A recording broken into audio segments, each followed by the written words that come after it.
किस लिए होता है? Aldol condensation, aldol condensation, aldol condensation आपसे डायरेक्ट इस पे क्वेश्चन पूछता है, और क्वेश्चन किस तरीके से पूछेगा और आप पहचानोगे। सबसे बड़ी बात है कि पहचानोगे कैसे एल्डोल कंडेंसेशन है या नहीं है।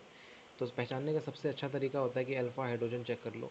अल्फ़ा हाइड्रोजन अगर प्रेजेंट है, if alpha hydrogen with respect to aldehyde aldehyde या ketone is present then aldol condensation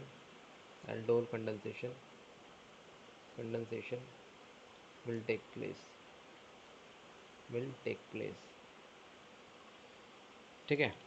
चलिए, अल्फा हाइड्रोजन निकालने का मतलब होता है जैसे कि मान लीजिए कोई एल्डिहाइड है आपका इस तरीके से, ठीक है, इसके बराबर में कोई कार्बन होगा और इसी कार्बन को क्या कहेंगे? अल्फा कार्बन कहेंगे, या फिर अल्फा अल्फा कार्बन करेंगे, और इस अल्फा कार्बन पे जो प्रेजेंट हाइड्रोजन है इसको क्या कहते हैं? अल्फा हाइड्रोजन कहते हैं। ठीक है, इस तरीके से होता है। ठीक है ना। तो जैसे कि अगर मान लीजिए मैं कीटोन का एग्जांपल लूँ, CH2 इस तरीके से CH3, तो इसमें अल्फा हाइड्रोजन कौन सा होगा? देखो, इसके कीटोन के बराबर में जो एडजेसेंट में, कीटोन के एडजेसेंट में कौन है? ये भी है और ये भी है, तो दोनों ही आपके अल्फा कार्बन होंगे, और इस कार्बन पे जो हाइड्रोजन प्रेजेंट है, ये हाइड्रोजन जो प्रेजेंट है इसी को कहते हैं अल्फा हाइड्रोजन। इसको क्या कहेंगे? Alpha hydrogen. ठीक है, तो बगल वाले कार्बन पे अगर हाइड्रोजन प्रेजेंट है तो वो आपका हो जाएगा अल्फा हाइड्रोजन। तो अगर अल्फा हाइड्रोजन है तो आपका क्या हो जाएगा? एल्डोल कंडेंसेशन वो उसमें हो सकती है। ठीक है, तो देखिए एल्डोल कंडेंसेशन में क्या करते हैं? सबसे पहले बेस लिया जाता है, बेस बेस लेते हैं हम लोग। ठीक है, बेस से रिएक्शन करवाती है और इंटरमोलिकुलर अटैक होता है इसमें। ठीक है, तो देखो किस तरीके से, अब शुरू करते हैं ना। चलिए, एल्डोल कंडेंसेशन के लिए क्या करते हैं? सबसे पहले तो हम लोग कोई भी एल्डिहाइड ले लेते हैं इस तरीके से। ये एल्डिहाइड हो गया, इसमें मैंने मान लिया CH3C। ठीक है, तो इसमें क्या होगा? इसको मैं इस तरीके से लिख लेता हूँ, CH2 carbon hydrogen, C double bond O और हाइड्रोजन। ठीक है, इस तरीके से लिख लेते हैं। ये आपका अल्फा हाइड्रोजन होगा। यहाँ पर मैंने लिया सबसे पहले बेस आप कुछ भी ले सकते हो, डाइल्यूट NaOH ले सकते हो, KOH ले सकते हो, कुछ भी ले सकते हो। ठीक है, तो ये क्या करता है? ये बेस जो होता है यहाँ से निकलेगा बेस, ये क्या करता है? एसिडिक प्रोटोन को आपको निकाल लेगा इस तरीके से, अल्फा हाइड्रोजन को। ठीक, और ये आपका CH2C negative, C double bond O hydrogen इस तरीके से बना लेगा। ठीक है, और ये इस तरीके से इनोलेट की फॉर्म में आप इस तरीके से एग्जिस्ट करता है ऐसे, H2C double bond CO negative और हाइड्रोजन। अब क्या करते हैं? अब दूसरा मॉलिक्यूल लेके आते हैं, इसका दूसरा मॉलिक्यूल लेके आते हैं एल्डिहाइड का ही, H2 या H3C लिखेंगे अब, और यहाँ पे C double bond O hydrogen. तो ये क्या करता है? ये वाला ऑक्सीजन पे जो नेगेटिव चार्ज है इस तरीके से बैक करेगा, और ये डबल बॉन्ड जो है एक्चुअल में ये इस तरीके से अटैक करेगा, और O पे इस तरीके से इलेक्ट्रॉन डेंसिटी शिफ्ट हो जाएगी। और इसके बाद क्या बनता है बेटा जी? देखना, CH3 C डबल बॉन्ड या CO नेगेटिव, और यहाँ पे हाइड्रोजन, और यहाँ पे CH2 C double bond O hydrogen ऐसे बन जाता है। और इसको क्या फाइनली H प्लस दे के इसको न्यूट्रलाइज कर देते हैं, CH3 COH hydrogen CH2 CO hydrogen इस तरीके से बन जाता है। अब देखिए, अब ऐसी कंडीशन में क्या होता है कि हम बेस जब डालते हैं ना इसमें, तो क्या होता है? इवन सीबी मैकेनिज्म होती है। इवन सीबी मैकेनिज्म क्या होती है? जो यहाँ पर एसिडिक हाइड्रोजन होता है, यहाँ पर जैसे इस हाइड्रोजन को मैं इस तरीके से लिख दूँ, इवन सीबी के लिए सबसे पहले क्या होना चाहिए? एसिडिक हाइड्रोजन प्रेजेंट होना चाहिए, और दूसरा लीविंग ग्रुप प्रेजेंट होना चाहिए उसके बराबर में। और लीविंग ग्रुप कैसा होना चाहिए? पुअर लीविंग ग्रुप, जैसे कि ये पुअर लीविंग ग्रुप है, पुअर लीविंग ग्रुप। ठीक है, इवन सी बी कंडीशन में यहाँ लिख देता हूँ। इवन सी बी की कंडीशन क्या होती है? पहला तो एसिटिक हाइड्रोजन और दूसरा पुअर लिविंग ग्रुप होना चाहिए, पुअर लिविंग ग्रुप। ठीक है, पुअर लिविंग ग्रुप प्रेजेंट होना चाहिए। तो देखिए OH is poor leaving group, तो और यहाँ पर एसिडिक हाइड्रोजन भी है, तो क्या करता है? बेस आता है, बेस क्या करता है? इस हाइड्रोजन को एब्स्ट्रैक्ट करता है, ये वाला इधर जाएगा और ये OH बाहर निकल जाएगा इस तरीके से, और ये ओवरऑल क्या बनाता है? CH double bond CH C double OH। ठीक है, इस तरीके का कंपाउंड आपका बन जाता है। ठीक है, तो ये आपका एल्डोल कंडेंसेशन ये होता है इस तरीके से। अब इसमें सीखने वाली बात ये है कि कौन कौन से आपके फंक्शनल ग्रुप हैं जो मेनली एल्डोल कंडेंसेशन देते हैं और कौन से बेहतर देते हैं।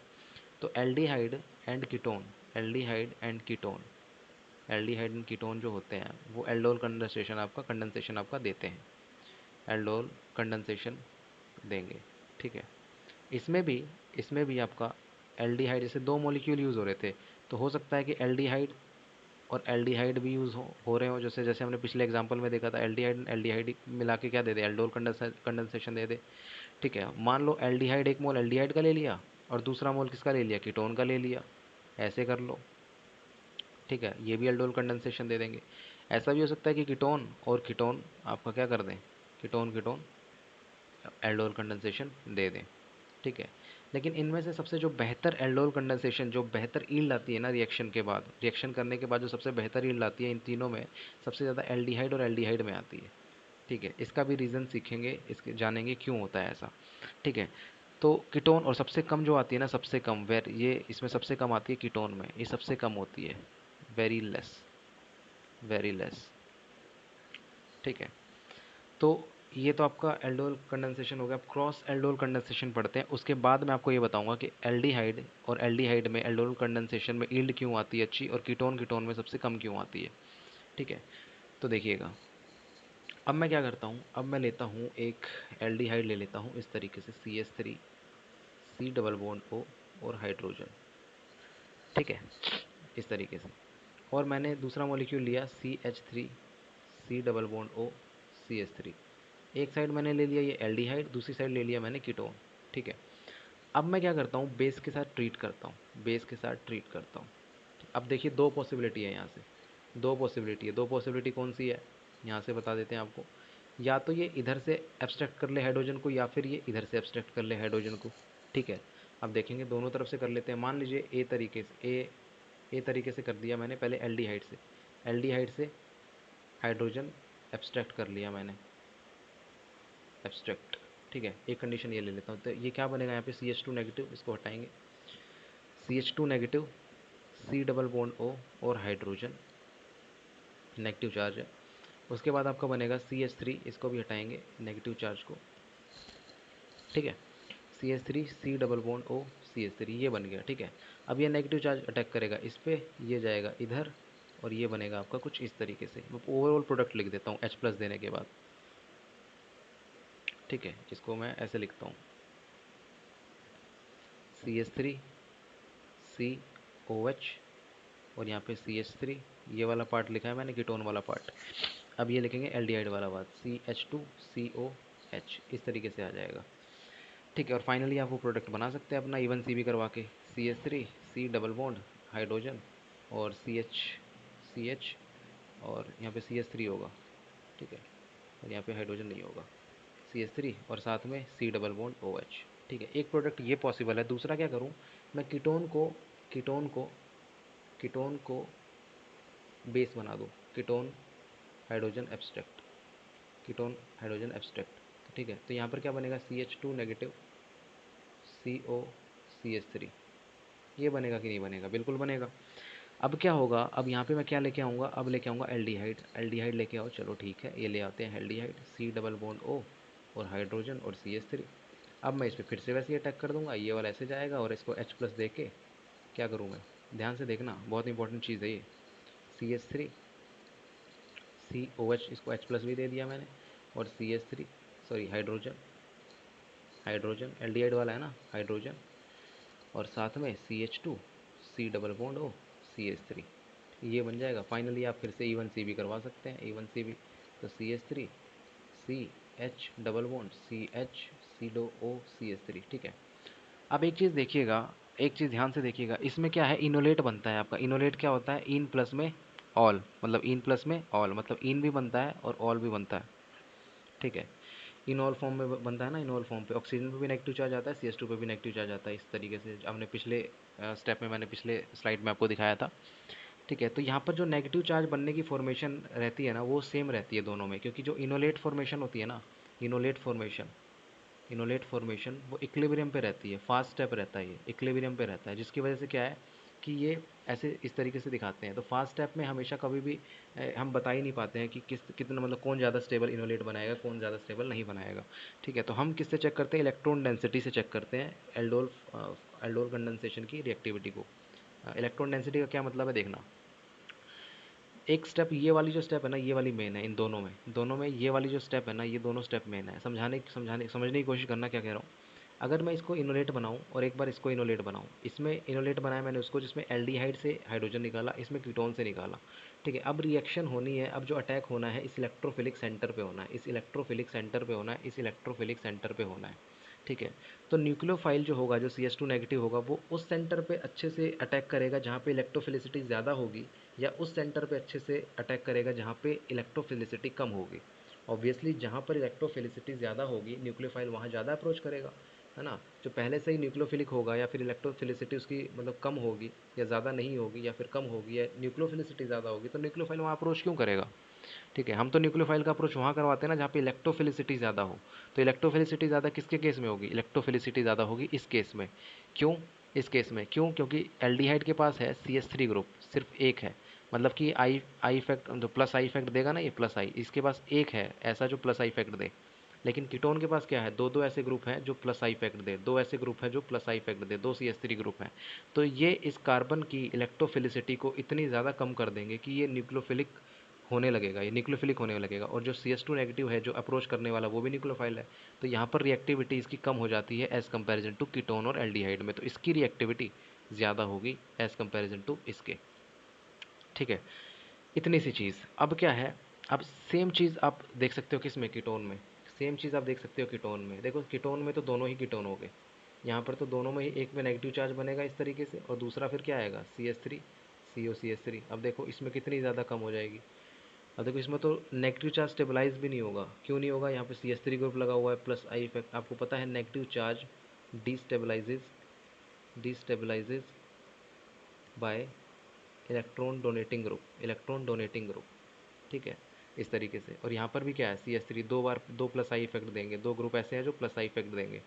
ठीक है, जिसकी वजह से इसकी इस कार्बन की न्यूक्लियोफिलिसिटी इंक्रीजेज, न्यूक्लियोफिलिसिटी लिसिटी इंक्रीजेज। और यूँ कह सकते इलेक्ट्रोफिलिसिटी डिक्रीजेज। इलेक्ट्रोफिलिसिटी डिक्रीज हो जाएगी, न्यूक्लियोफिलिसिटी इंक्रीज हो जाएगी, जिसकी वजह से जो ईल्ड होगी, yield of reaction is very less. ठीक है, तो जब भी एक चीज़ देखना, जब भी मैं एक कीटोन और एल्डिहाइड की रिएक्शन करवाता हूँ, CH3 COCH3, इस तरीके से, तो यहाँ पे प्रोडक्ट कितने पॉसिबल होते हैं? 4 प्रोडक्ट पॉसिबल होते हैं। इनकी रिएक्शन से 4 प्रोडक्ट पॉसिबल होते हैं, 4 प्रोडक्ट। ठीक है, कैसे? एक एल्डिहाइड एल्डिहाइड आपस में रिएक्ट कर ले, एल्डिहाइड प्लस एल्डिहाइड रिएक्ट कर ले। ठीक है, और दूसरे में कीटोन कीटोन रिएक्ट कर ले आपस में, कीटोन प्लस कीटोन रिएक्ट कर ले आपस में। मतलब कि एक बार ये अपने ही मोल से रिएक्ट कर ले और ये अपने ही मोल से रिएक्ट कर ले, एल्डिहाइड अपने दूसरे मोल से रिएक्ट कर ले और कीटोन अपने दूसरे मोल से रिएक्ट कर ले। तीसरा ये हो सकता है कि कीटोन प्लस एल्डिहाइड, इसको समझना, कीटोन प्लस एल्डिहाइड। और एक बार लेता हूँ एल्डिहाइड प्लस कीटोन। देखो क्या मतलब है। इसका मतलब ये है कि एक बार तो मैं इस कीटोन को क्या ले रहा हूँ? एज अ न्यूक्लियोफाइल ले रहा हूँ, जहाँ जहाँ से हाइड्रोजन एब्स्ट्रैक्ट होगा, जहाँ से हाइड्रोजन एब्स्ट्रैक्ट होगा वहीं न्यूक्लियोफाइल बनेगा। एक बार मैं एल्डिहाइड को ले रहा हूँ, एल्डिहाइड को न्यूक्लियोफाइल ले रहा हूँ जहाँ से हाइड्रोजन एब्स्ट्रैक्ट होगा। अब समझना है इसको।